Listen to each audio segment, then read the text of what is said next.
မင်္ဂလာပါနေ Stone Nation Pocket လေးကနေကြိုဆိုလိုက်ပါနေကြောင်နဲ့အတူတူရှိနေရတော့ကိုတိုးဝေပါကိုတိုးဝေမင်္ဂလာပါမင်္ဂလာပါဟုတ်ကိုတိုးဝေမေကျွန်တော်ညဆုံးတော့ကိုတိုးဝေကိုဘာလှုပ်ရှားပြနေလဲဘာလုံးနေလဲအဲ့လေနည်းနည်း အခုဟိုဆိုတော့ဒီနောက်2လပါချင်းမဲ့မှာပြောင်းဝဲတော့ဝဲရှိရဲအဲ့ဥစားတခုအတွက်လုပ်တယ်ပြီးတော့ဟိုဆိုတော့နောက်ဒီပါပြောင်းဝဲတခုရှိရဲအဲ့ဥစားတော့စောင့်နေတာတခုရှိဒီပါဆိုကိုတိုးဝေအဲ့ဘယ်ဘက်မှာပြန်ပြလာတော့ဟောင်ကောင်တို့မဟုတ်ဒီဘန်ကောက်မှာပဲအဲ့နှစ်ခုရဲ့တခုဟုတ်ချင်းမိုင်ကြတော့အဲ့ဒီကိုတိုးဝေတခုတော့ပဲပေါ့ဟုတ်တခုတော့ဝဲဟုတ်တတိယအချိန်တခုတော့ဝဲအမှဒီကိုတိုးဝေဆိုတာကြတော့ TV ရဲ့လူလည်းရှိမယ်ပေါ့တီးရဲ့လူတွေလည်းရှိမှာကိုတိုးဝေဆိုတာကျွန်တော်တို့ဒီအချိန်ကတော့ဒီ Western Crew ကနေဒီ Poseidon ဆိုပြီးတော့ဒီဓမ္မဘောကဒီ graffiti ပေါင်းများဆိုတာကျွန်တော်တို့ဒီ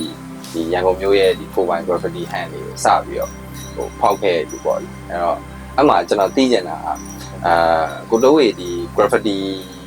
မှာစေတန်ဆိုတဲ့ဟာနဲ့ဒီတိုးဝေဆိုတဲ့ဟာပေါ့ဆိုတော့အဲ့နှစ်ခုကဘယ်လိုကွာခြားချက်ရှိတယ်ဆိုတော့အခုတော့တူကြလားစေတန်နဲ့တိုးဝေကတူလား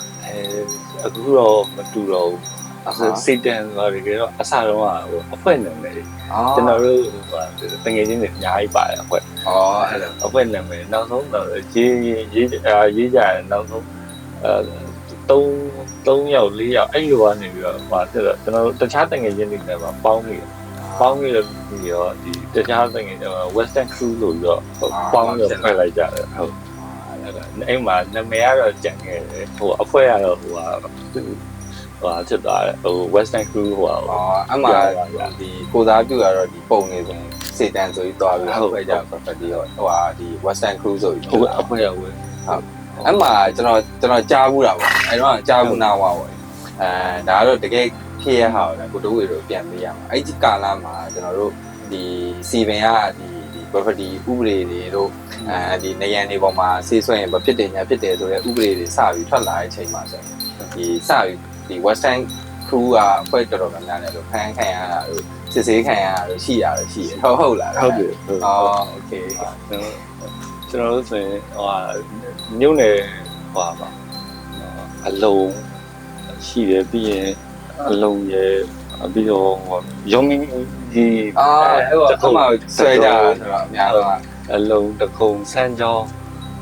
ကြီးနိုင်တော့ပါဟုတ်အဲ့မှာဆိုတော့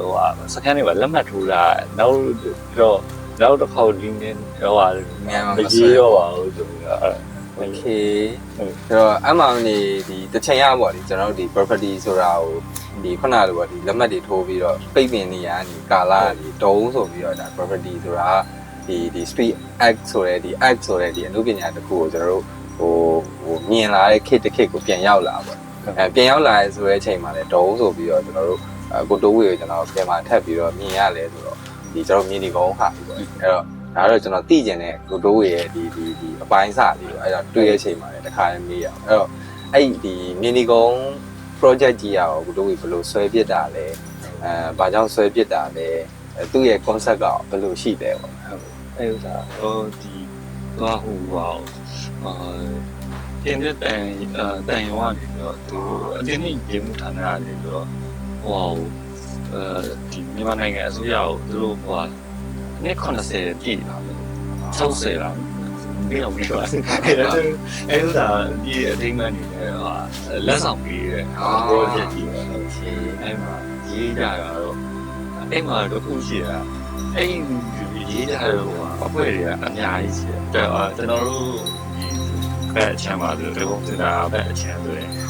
3000ကြီးကျွန်တော်အထိဆုံးကကျွန်တော်ဒီအလဲမှာကိုသူမြင်ဒီဘက်မှာPGST ဆိုတာသူရေးတယ်ဒီဘက်အချမ်းမှာ NGG ဒီ YC ဒီခိုင်ထုံးတော့ကျွန်တော်လည်းစီတန်ပါအဖွဲ့အတူတူပဲသူလည်းစီတန်ပဲရေးတယ်စီပြီးတော့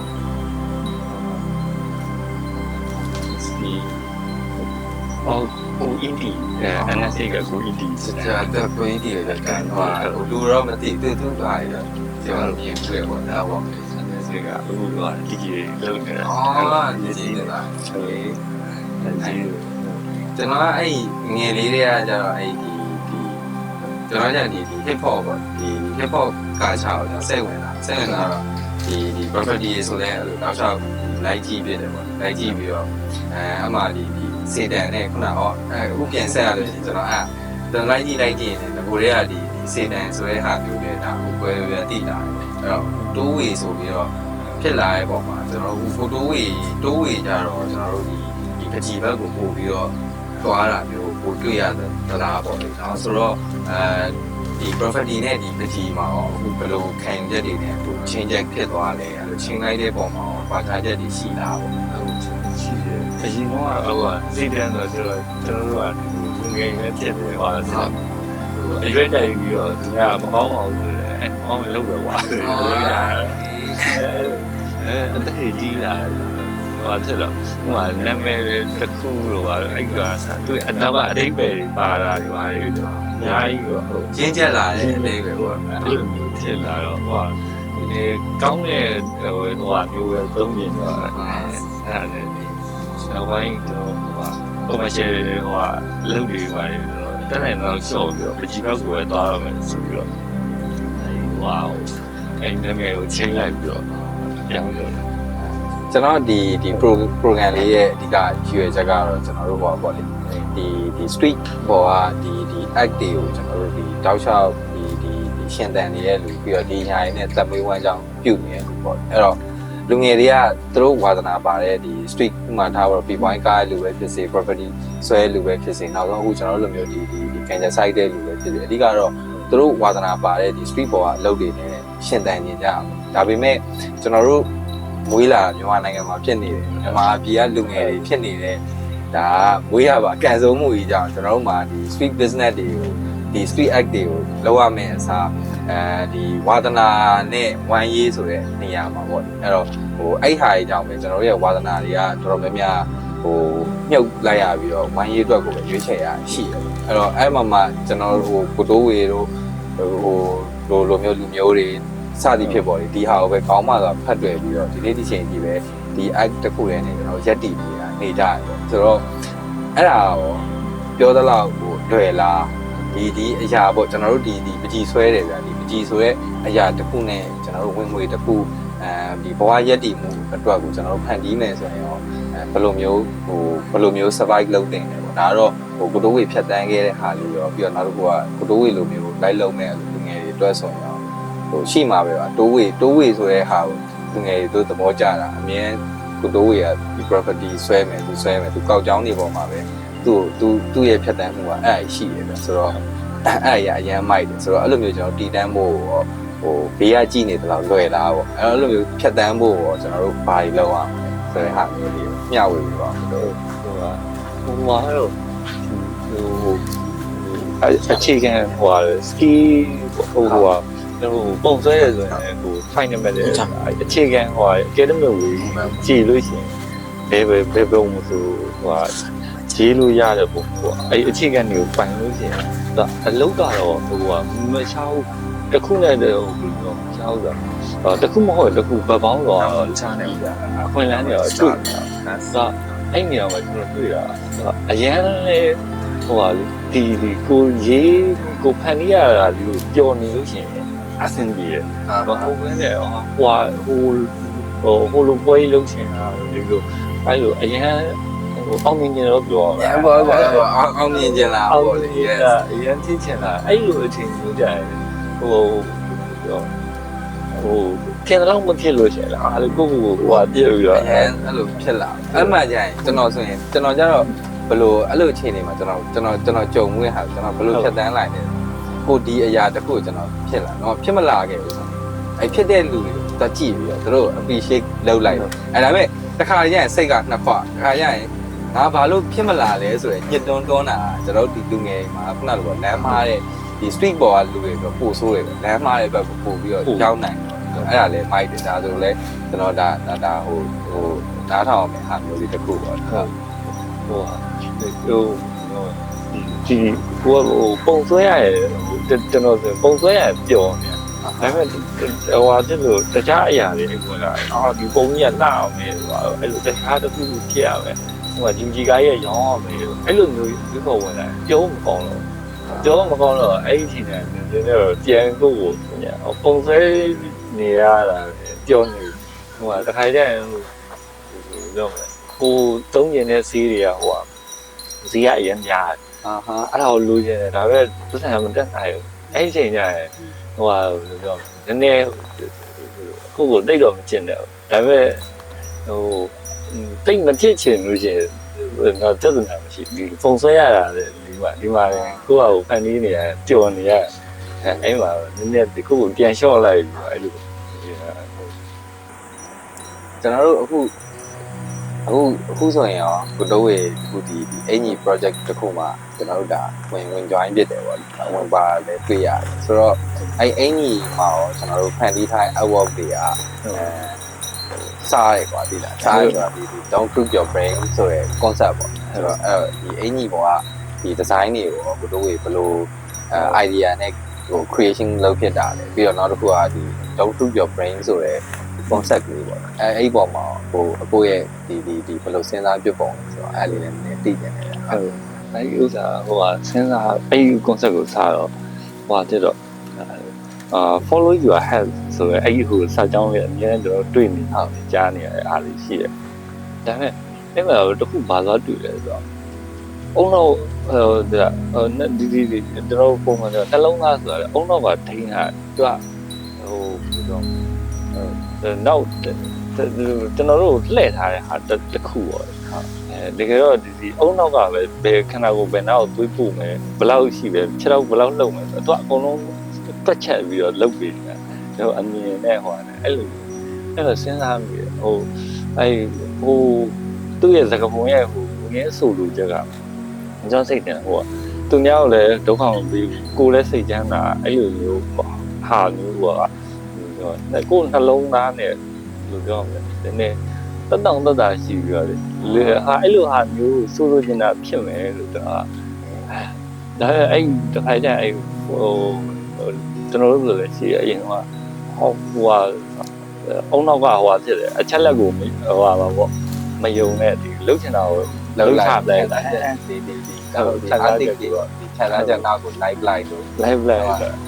အဲ့ဥစ္စာဟိုဖြစ်တော့အဲ့မှာထပ်သွင်းရဒီအုံတော့ကနေတော့ဒီသလုံးသားဆိုပြီးတော့ဌာနခွဲတစ်ခုလာဖွင့်ပြီးတော့တုံးကတော့ဆိုင်ကြီးဟိုရောင်းကောင်းတဲ့ဆိုင်ကိုအရှိကနေဟိုလောက်ပြီးတော့ဆိုင်နာမည်စင်လူဖွင့်ပြီးတော့အရှိကဖောက်တယ်တွေကိုဖြတ်ယူလိုက်တယ်ဟိုဌာနခွဲတစ်ခုစင်လူရုံးကဖွင့်ပြီးတော့ကျွန်တော်တို့တစ်ဖက်လက်နဲ့ပြန်ခိုင်းနေဆိုတဲ့ idea ဟိုရပါ idea ရတာကိုအတွေ့အကြုံဟိုနဲ့အဲ့လိုလေအုံတော့ပတ်ပြီးခိုင်းနေတယ်ဆိုတော့အဲ့ဒါနဲ့ဒီဥစ္စာဖြစ်လာဒီ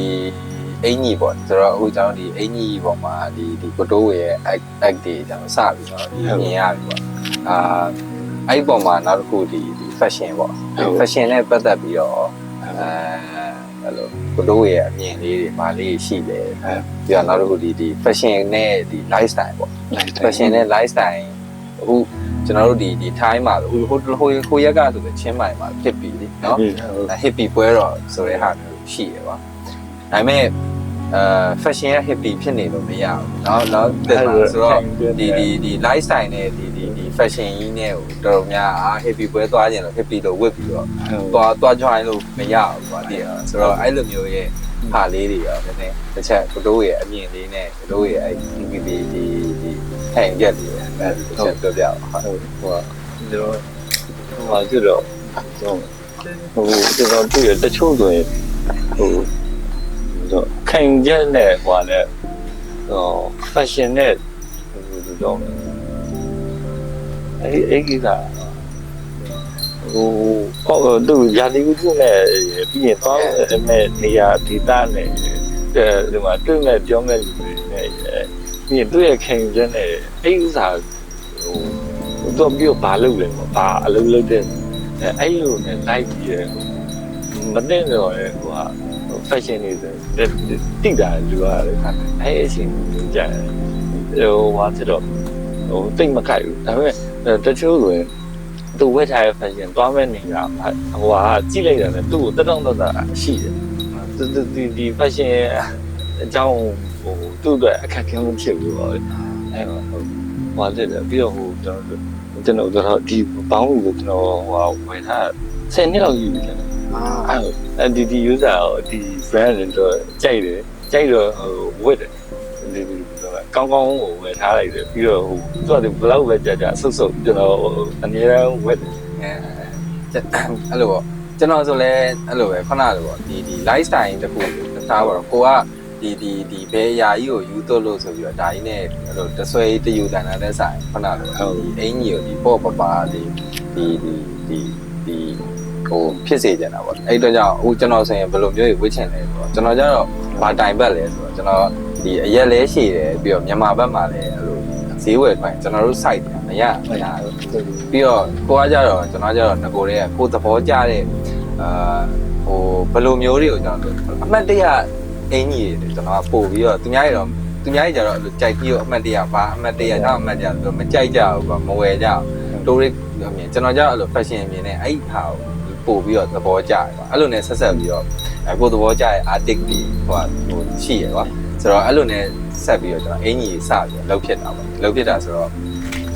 ကိုတက်တောင်ဝင်မယ်ပေါ့ပေါ့ဝင်မယ်အဲ့ဒီပုံမှာကိုသဘောကျတဲ့ဒီ artist တွေရဲ့လက်ရတွေကိုဝင်သွားတာနဲ့ဝင်မယ်ပေါ့ဆိုတော့အဲ့လို fight မျိုးပဲကျွန်တော်ပို့ပြီးတော့ဟိုသဘောကျတယ်ပေါ့တကယ်ခုနလိုပေါ့ခုနအကြောင်းပြန်ဆက်ရမယ်လို့ဒီကိုက hippie ပါဆိုပြီးတော့အဲ့ပွဲမှာလုံနေတဲ့လူတွေအပြင်ပွဲပြီးသွားလို့အပြင်မှာဘယ်သူမှ hippie လိုမျိုးသူ24နာရီနေသူအဲ့ဒီရက်မှာသူပေါ့ပါ hippie ကင်မရာရှေ့မှာသူ hippie လိုနေနိုင်ဖို့အတွက်ကိုအပြင်မှာသူရုန်းကန်ရမယ်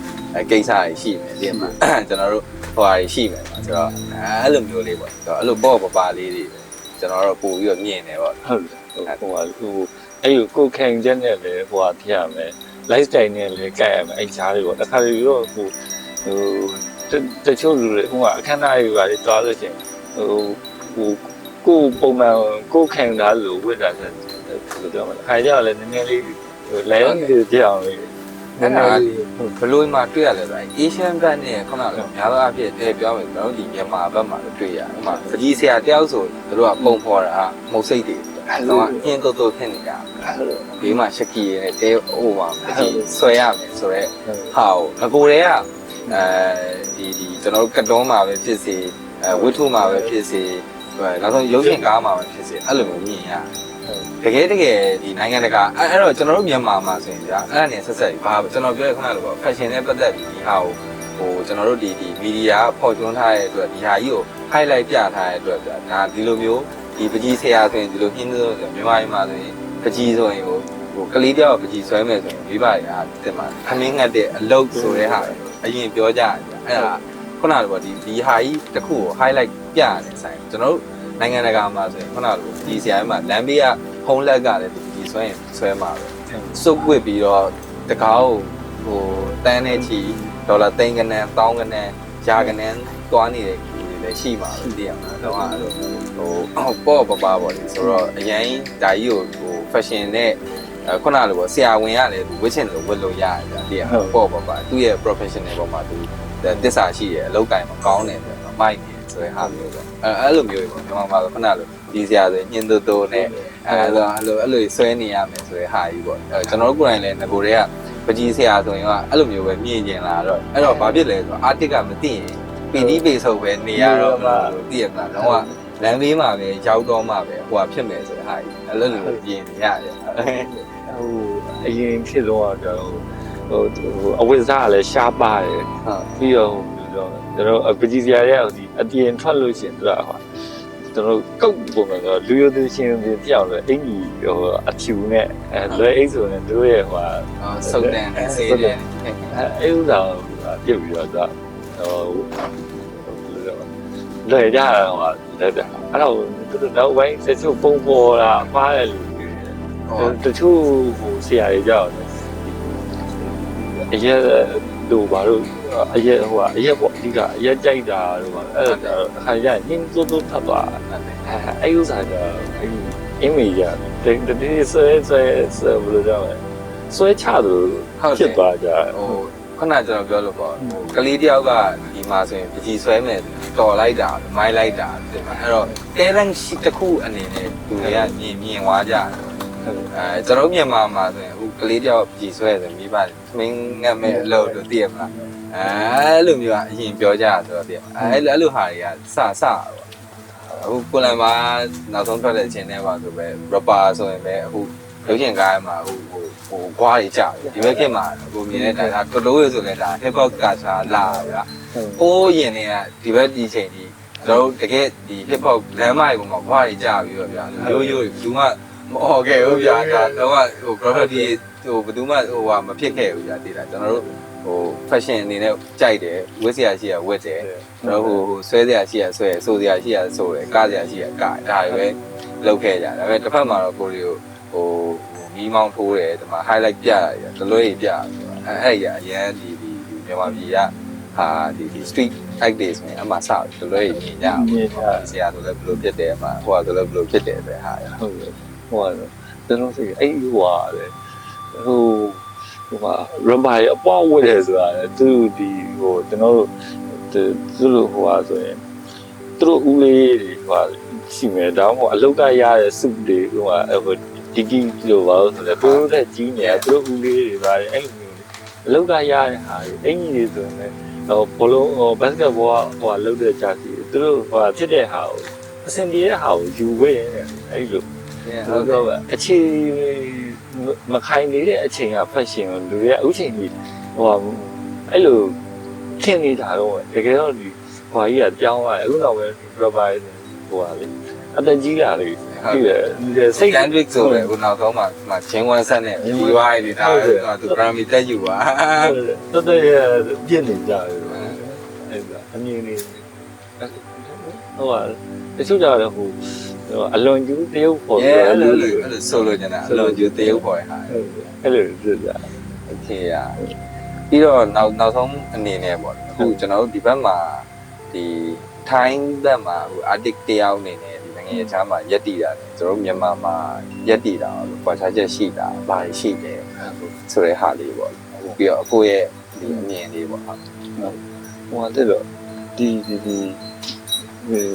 ကွာခြားတော့ကွာခြားတယ်ကျွန်တော်ကြုံတာပြောပြ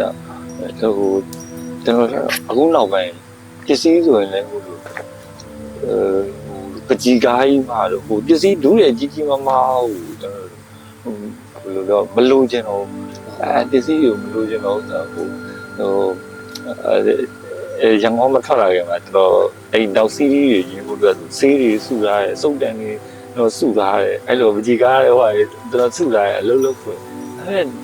အချိန်တန်တော့ထွက်လာတော့ဒီအမြန်ထွက်လာတော့အားလည်းကျွန်တော်ဒီအဲ့လက်ရည်တလုံးကျိုးရည်တလုံးယူလာတယ်အဲ့ဒီတော့နောက်ပိုင်းတော့မပိုင်ကျွန်တော်ဘာမှပိုင်ရမှာကြောက်တာအဲ့တခုခုဆိုရင်ဝယ်ပဲပြုတ်နေဆိုအဲ့ဒီပစ္စည်းကိုပေါ်လီဗယ်ဖြစ်မလားတယ်လို့တိန်လို့ပြီးလို့လည်းအဲ့ဒီတော့ရတဲ့စင်ကပကြီးကားဆိုနေအခုလိုပြောင်းသွားတဲ့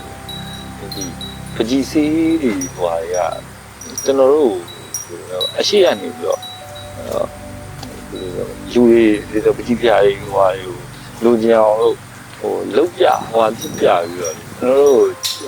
ရှင်းထဲလာရဲတယ်တို့ရဲ့ဟို corporation မှာနေရာနဲ့လုံးမှာကျွန်တော်စေးတောက်ဆိုင်လို့ဒီဟာဘယ်ဟာနဲ့တုံးမှာဘယ်ဟာနဲ့ဟိုဖြစ်မှာဟုတ်ရဲတကယ်ဗဆက်ကတော့ဒါသူ့ရဲ့အခြေခံပြန်ဟိုလိုက်ကြည့်လိုက်လို့ဆိုနည်းနည်းဟိုဟာဖြစ်သွားတာဟိုစက်ကိရရင်ကောင်းကောင်းလုပ်သွားတာပဲပါအဲ့တော့အခုနောက်ပိုင်းကျွန်တော်ဟိုဒီလက်နဲ့ဟိုလက်ရက်တဲ့ဟိုချီတယ်အဲ့ပေါ်မှာပေါ့ပါပါရေးတာဟုတ်အဒီဟိုနောက်ပိုင်းဟိုလက်ရတာ50ဟိုအဲ့ဒီအတွေးခေါ်အိုင်ဒီယာ50အဲ့လိုမျိုးပါဟုတ်ပုံဆိုရင်လည်းဒီတော့အရင်လိုချောပြီးလုံးမလှနေဟိုဒီကိုယ့်ရဲ့ရေးမဲ့ဆက်ချက်ရေကိုယ်တကယ်ဖြစ်နေတဲ့ဟာရဲ့ အဲ့လိုကြိုက်တဲ့ဟာမျိုးရေးချင်တော့ ပြအမှနောက်တစ်ခုဒီနောက်ဆုံးပိတ်နေတည်ကြတာ graffiti မှာကိုပိုင်ဟန်ပေါ်ရရတယ်ဘာလို့လဲကိုတိုးဝေးမှာဆိုတော့ကိုပိုင်ဟန်ရှိတယ်ဘာလို့ကိုတိုးဝေး graffiti ဆွဲခဲ့လို့ချင်းဘာလို့ဒီအဲ့တော့စေတန်ကိုဖြစ်တယ်သူတို့ဒီ graffiti ကထင်းနေရပေါ့ဒီကြကျွန်တော်နားမလဲသူများဆိုထားပါတော့ပုံငန်ဒီ ABC ကိုဒီလို font နိုင်ငံခြား font ရေးနေတဲ့အချိန်မှာတော့ဘလို့မှကိုပိုင်ဟန်ရှိတယ်ပေါ့အဲ့တော့ပကြီးမှာဆိုလဲပကြီးရဲ့ကိုပိုင်ဟန်ရှိတယ်ပေါ့အဲ့တော့ကိုပိုင် style က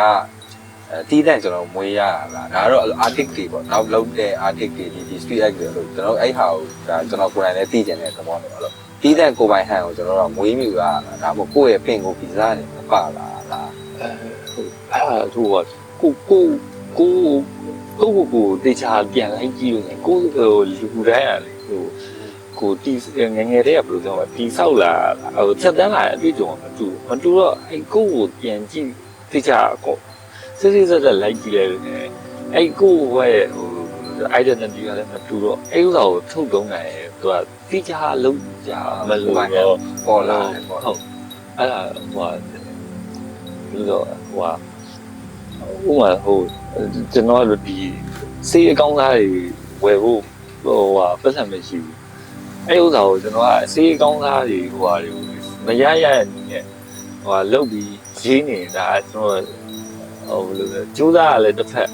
လိန်နေတာလဲတစ်ဖက်ပုံစံမျိုးကျွန်တော်တော့ခံစားရတယ်တော့ဥပမာကျွန်တော်ရွှေပြောင်းပကြီးဆရာပုံစံပေါ့အဲ့လိုမျိုးဖြစ်နေတဲ့အချိန်တွေကပါကျွန်တော်ပကြီးကားကြီးဒီအခန်းကြီးနဲ့ချောမော့အလှကြီးကျွန်တော်ရေးနေတာကျွန်တော်လိန်နေတာဖြစ်ပါတယ်ကျွန်တော်အဲ့လိုစိတ်ချင်းချင်းသာသာနဲ့မျိုးရေးနေကိုအချိန်မရှိဘူးဘယ်လိုလဲအချိန်မရှိဘူးဆိုတော့ကို live ဆိုင်ရောလဲမဟတ်ဘူးဟတ်ချင်တာပေါ့ဟုတ်ကျွန်တော်ဒီမှာဆိုရင်ပီဇာကိစ္စရှိတယ်ရုံးကန်ရတယ်ရှိတယ်ဟုတ်ပြီးတော့အိမ်လာကအဲ့ဒီဘူးမီဘူးအဲ့လိုမျိုးတွေမျိုးဆိုတော့ idea နဲ့အဲ့မှာတော့ကိုပြန်လိုက်စတာပါဒီအရင်ကလို့ချောပြီးလုံးနေရတဲ့ဆိုင်ပြီးတော့ idea နဲ့ idea လက်ရည်တတိတိကိုနဲ့တကယ်ဘဝနဲ့ကြိုက်တဲ့ဟာမျိုးစောင့်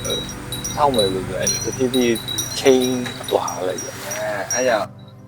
ကိုတိုးရဲ့ account တွေကကိုတိုးရဲ့ဒီကြုံနေတဲ့ဒီ struggle ဖြစ်နေတဲ့ဒီရုံးကန်နေရတဲ့ဟာတွေထင်နေတယ်အဲ့ဒါတွေကနေကျွန်တော်တို့ရဲ့ကိုယ်ပိုင်ဟန်တွေဖြစ်လာတယ်ဟုတ်ပြီးတော့ဦးတစ်ချက်ခုနကဒီမှာရက်တီရတာဆိုတာဒီမှာသူကကျွန်တော်တို့နဲ့လို့တော့ငယ်တွေကတွေ့ကြုံခဲ့ရဒီပတ်ဝန်းကျင်အချင်းကြီးအစားတောက်အကုန်လုံးမတူတော့မတူလည်းကွဲတယ်ဆိုတော့ကျွန်တော်တို့နားလည်ပြီးကျွန်တော်တို့တဲ့ဟာဒီကယူရီးယားဆိုသူတို့ခံစားလို့ကျွန်တော်တို့လိုမျိုးမရဘူးခံစားပါချက်မတူဘူးပေါ့သူတို့တော့အလားအပါနဲ့လက်ရဘိုင်းကိုတွားတယ်ဖြစ်တော့အလားဘက်ကိုပူစားပေးဟုတ်ပြီးတော့သူတို့တက်ကအမြင်အားနေတဲ့သူတွေတိုင်းပြည်ကလည်းအေးချမ်းနေအဲ့တော့သားတစ်ထက်လှပြီးရင်အဲ့အလှပေါ်မှာဘာအလှဆင့်မလဲဆိုပြီးတော့ကောင်းနေတွေးလို့ရတယ်ဟုတ်အဲ့လိုငငယ်တွေကဖြတ်တန်းလာခဲ့အတွေ့အကြုံတွေလည်းမတူဘူးကျွန်တော်ကကျွန်တော်ရအမြင်ရုံးကန်နေရတယ်နိုင်ငံကဖားပြီးတော့ငွေတိုင်းအတစ်တွေဖြစ်နေကြဆိုတော့ကျွန်တော်ပြောကျွန်တော်အဲ့ဒါပစ္စည်းတစ်ခုကိုကျွန်တော်တို့မြင်လိုက်တဲ့ပေါ့အဲ့အမြင်ကျွန်တော်တို့ရဲ့ငယ်တွေကဖြတ်တန်းလာတယ်ဥပမာပမာကျွန်တော်မြန်မာဒီအတိုင်းဝိုင်းကဒီအမြင်နဲ့ဒီဘက်မှာကျတော့သူတို့မြင်တဲ့အမြင်နဲ့မတူတဲ့အခါကျတော့ဒီပကြီးတွေပိုင်းမှာလည်းအကြိုက်ကလေကွဲသွားတော့မြစ်တော့ဒီကရက်ကြီးကမလွယ်တော့ဒီအခုနောက်ပိုင်းကျွန်တော်ဒီကစုရဲမြန်မာတွေပဲညာဒါပေမဲ့ထူးထူးခြားခြားတော့ပြီးခဲ့လာအင်္ဂလန်တယောက်ဒီကားတွေဖြစ်တာဆွဲရဆင်ပြေလာဒီပြတာရောင်းတာဆင်ပြေလာကျွန်တော်မြန်မာပြည်ကိုမကြော်သေးဘူးလို့မြန်မာလားမြန်မာပြည်ကိုမကြော်သေးဘူးဘာလို့လဲဒီကျွန်တော်အလုံးလုံးနေမြန်မာတွေနဲ့ တင်တယ်ညီမကြီးကြော်သေးဘူးတော့အမြဲပြောဒါပေမဲ့လုံငယ်ထလာသူကြောင့်ညီမကြီးကငွေတဲ့ဟိုညီမကြီးနည်းနည်းလေးတော့ကြော်ပြီးအင်္ဂလန်တယောက်ဝယ်တယ်ပေါ့နည်းနည်းလေးတော့ကြော်ပြီးလို့ပြောအဲ့လို ဟုတ်ပြီဟိုဘန်ကောက်မှာလည်းစပြီးပွဲလောက်လာမယ်ဟုတ်ဒီဘက်မှာတော့စပြီးတော့ဒီဒီမိတ်လေးရောဆက်ချပြီးတော့ရမှာအဲ့လိုအခုဟိုဟာပြောင်းနေအခုပိတ်စာရေးပေါ်မှာဆွဲဟာရမိုက်တယ်ဟုတ်အဲ့ရခဏကျွန်တော်ပြောရဲမှာအဲ့ကြောင့်ကိုတို့ရဲ့အခုနောက်ပိုင်းဆွဲဟာကြီးပါဟိုဒီတဲဆောင်လွယ်ကူမဲ့ဟာစဉ်းစားရပဲဟာအဲ့ဒါကြောင့်သဘောပေါက်ပါကိုမှကြောင့်ဒီဟာလေးနဲ့လက်ပြီးတော့သွားလဲဟုတ်ဒီဟိုပိတ်လေးဆိုလိမ့်လိုက်ပြီးတော့ကျဝိတဲ့ထက်ပြီးတော့ဟိုပြဝတ်သွားလိုက်တယ်ယူသွားအဲ့လိုမျိုးအတွက်ကိုစဉ်းစားလိုက်အော်ပြီးတော့ပြီးတော့အော်ကျွန်တော်ဒီဟိုဟာဟိုတန်လောပြောတဲ့ကျွန်တော်ဟိုအကြောင်းအရာတခုကိုရေးလို့ချင်ပါတယ်ဒီကျွန်တော်တို့အဲ့ရေးတဲ့လူတွေဒီကျွန်တော်ပတ်ဝန်းကျင်ဘလို့ပြန်အကျိုးပြုနေပေါ့ဟိုမှာဟိုကိုရင်လေးဖုန်းကြီးရေးတယ်ပေါ့နော်ရေးတယ်ပြီးရင်သူကဒီပကြီးကားတွေဟိုရောင်းတယ်အယောင်းဝယ်ဖြစ်တယ်သူရဲ့ဟိုရပြီးလို့ရှိရင်အဲ့သူရေးခဲ့တဲ့လူတွေဟိုဘလို့ပြန်ပြီးတော့အကျိုးပြုမလဲပေါ့နော်တခုသွဲဝိုက်တော့နေတယ်ဒီနည်းနည်းပေါ့ဟိုပကြီးကားတွေရောင်းပြီးတော့သူအိတ်ကထဲပတ်စံထည့်ပြီးနောက်ကားတွေရေးသွားတယ်ဒါဟာသူဘယ်လိုပြောမလဲကျွန်တော်အနေနဲ့ဆိုသူရဲ့ဟိုဖြစ်တဲ့နေရာကိုတက်စာဖောက်ရရောက်တော့လာဟုတ်အဲ့လိုပဲကျွန်တော်တို့ကကျွန်တော်ကလှုပ်ချင်တော့ကျွန်တော်တို့ဘယ်လိုပြောမလဲဒါပိတ်တီပေါ်မှာတော့ရေးတင်တယ်အဲ့ဒီ idea စတာပဲရှိကျွန်တော်ပတ်ဝန်းကျင်ကလူတွေပေါ့ဘယ်လိုပြန်ပြီးတော့share ပြီးတော့လုပ်တယ်ကျွန်တော်သုံးတဲ့ပစ္စည်းတွေပါရလည်းဒီပတ်ဝန်းကျင်ကဘက်ကူပေါ့တကယ်ကျွန်တော်တို့ရဲ့ဒုလူပေါင်းပဲပုံစံမျိုးရှင်တန်နေရတဲ့လူတွေပေါ်မှာအဲ့ဒီအကျိုးမြတ်တွေပြန်ပြီးတော့ခွဲဝေနေတော့ဟို corporation ကြီးကထုတ်တဲ့ဆေးတွေတွေကအဲ့သူတို့ရှိကိုပတ်စံတွေကတွားမလားအဲ့ဒီလူတွေကိုရင်းနဲ့တိုင်းတိုင်းတမိုင်းပေါ့ပိတ်ဆိုင်ပေါ့ဒီအဲ့ဒီတင်လိုက်မယ်အဝါကင်းဆွဲလိုက်မယ်ဟိုတခါလေးမရှိမဖြစ်တဲ့ကိစ္စတွေမှာဟိုတခါလေးကမတင်မနေတော့ရတဲ့ဟာမျိုးတွေမှာပဲအဲ့လိုပဲcorporation တွေကထုတ်ပြီးတဲ့ဟာမျိုးတက်နိုင်တော့ short တော့ချင်းကိုပြန်ပြီး sport ပြီးလို့ရတဲ့ဟိုဟာမျိုးဘူးတွေပစ္စည်းတွေမတည်တယ်အဲ့လိုမျိုးသုံးမယ်လို့ဆိုပြီးတော့အဲ့လိုမျိုးပြန်စဉ်းစားဖြစ်သွားမိုက်တယ်ကျွန်တော်တို့ပြန်ပြီးတော့ဒီ street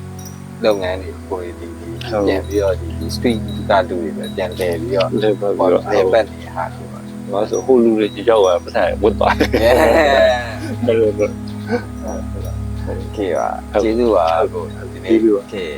အားလုံးပဲဒီဘက်မှာတော့ကျွန်တော်တို့ဒီကိုတိုးဝေရဲ့အကြောင်းတွေရောကိုတိုးဝေဒီ property ဆွဲခဲ့တဲ့အကြောင်းကနေစပြီးတော့ကျွန်တော်တို့အခုတက်ရှိကိုတိုးဝေဆွဲနေတဲ့ဒီ network တွေကြီးတွေကနေစပြီးတော့အားလုံးဒီလှုပ်ရှားပုံတွေအကုန်လုံးကျွန်တော်တို့တည်တဲ့လောက်လည်းတည်ပြီးသွားပြီဆက်စုလောက်လည်းဆက်စုပြီးသွားပြီအဲ့တော့နောက်ဘက်တွေမှာနောက်တဲ့ article တွေ